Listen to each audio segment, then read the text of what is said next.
Muna nga kanang Exodo wa pa man ay adlaw ana. 7th day ra man na. Ang 7th day diha, di man na kalendaryo god. Muna nga wa na nganli diha sa Biblia unsa nang ikapitong adlaw. Wa pa na nganli sa panahon sa Exodo. Ang kuan lang 7th day, first day. Ano pangutan na iso? Matod nimo walay Sabado diha. Kung makabasa ko sa inyong katekismo nga naay Sabado, imo bang dawaton nga kanang Exodus 20 diha, Sabado na diha? Kung Basa sa mabasa. daan. Basa sa daan.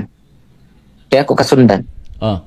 Kaning Basa sa daan. ang katekismo nga binisaya alang sa Katolikong Pilipino. Sisita. Wa man tay kuan. Asa ba? Na English man eh. Asa dapit na. Asa dapit sa. Okay, niya. Huwag na eh. Basa na kong imprimatur ha. Monsignor Dili. Bertrand. Gini. Doon, nagamit na kaglaing libro. Lain na nga libro. Katikisim man atong sabot. Katikisim lagi. Bisaya ni. English man ang katikisim. Okay. Objection, Mr. Moderator. Okay, what is your Kini objection? katikisim nga ipasabot na to kining English. Muna nga kini atong gamiton. Ayun ang Bisaya. Mr. Moderator, objection. Ingon Okay. mag-good siya walay Sabado. Lisod sad basahon ako ang word Sabado dito in English. Kini Oh, siya, basa. Sa puti mo na, Sisilia in po English. siya. Pero Bisaya lang. Lahi objection, Mr. Moderator. Lahi na na. 904 oh. Okay. Saan? Nampun may 904 eh. Sige, Sa Bisaya 904. ni. Moderator Stein. Bisaya man ni siya. Okay. Ako basahon. Sige lang. Gawas lang kung kauyunan, kung kauyunan.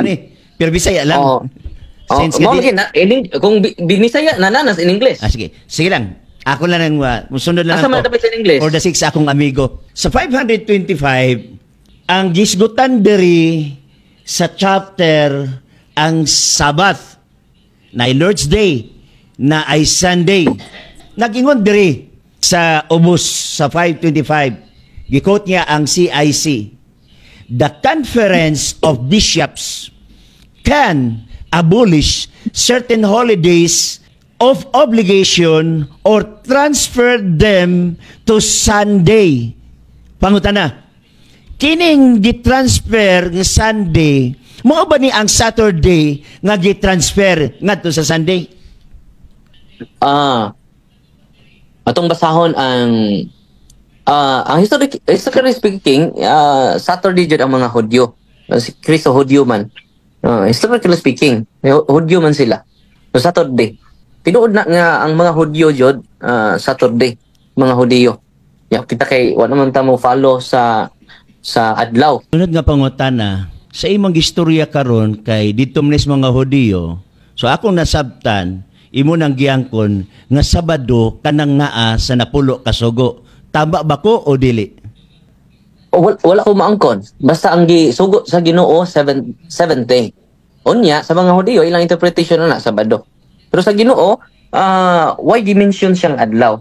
Pero ang interpretation sa mga Hudyo, Sabado. Late naman ang paghingan sa mga adlaw. So dire sa tong akong ikuan nimo, kay mo-follow man kata sa mga apostoles, wa man jud apostoles after sa resurrection ha. Gipa-confirm man lang nako ang word nga Sabado.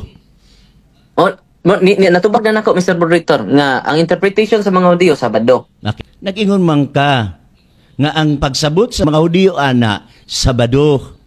So, latod nga pagkasulti, ang Exodus 20, ang pagsabot sa mga Hudiyo Sabado. Sa imo, Brother Darwin, unsa na siya Sabado o Domingo? Sa Exodus 20. Wa gi-mention diha sa kung mobalik ka sa kuan sa Genesis, wa pa gi-mention ang mga name. Na late naman Mr. ang Moderator, Saturday. categorical. Ang akong pangutana, kay ang mga Hudiyo Sabado man. Unya ang Exodus 20, sa Hudiyo man na una gihatag, alang kang Brother Garwin, asa man na siya kanang Exodus 20, Sabado na siya o Domingo? Categorical. Ang tubag nako Sabado. Yes or no? Sabado na unya sa Exodo, Hebrew chapter tinuod na Sabado. Pero sa Hebrew chapter 4 verse 9 nagisgot na siya other day. Other day. So kung ang mga sumusunod ni Kristo nagisgot na siya other day. Ang gigamit dinhi sa Greek, ningon dinhi sa Greek, Hebrew chapter 4 verse 9 atong basahon. Kadisa kay ikat sa bro kay ni Hang.